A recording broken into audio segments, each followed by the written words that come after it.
Personatge i obres són indestriables. Odd Nerdrum va fer acte de presència acompanyat pel seu fill, del qual no se separava ni per fer declaracions, i vestit com si fos un pintor del Renaixement. Ja ben jove, el noruec es va posicionar obertament en contra de l'art modern, que considera deshumanitzat. If you have a boy that is crying, it's not art anymore. If you have a face that expresses love, it's not art anymore. És lògic, doncs, que no vulgui sentir a parlar de la paraula artista. Es considera a si mateix un artesà, hereu de la tècnica de Caravaggio, Rembrandt i Tiziano, els seus referents. La paleta cromàtica és en efecte d'una altra època. L'empra per pintar escenes surrealistes, amb personatges que semblen supervivents d'un desenllaç fatal.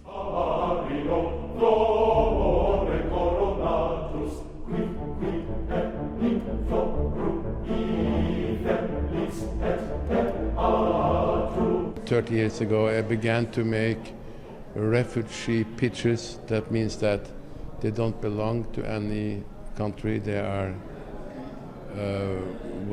they are wanderers." Una obra que no deixa indiferent, amb detractors que la titllen de reaccionària i defensors que veuen en Nerdrum un mestre de l'art figuratiu. De fet, a la segona planta del museu hi ha exposats quadres de pintors joves que han estat deixebles seus.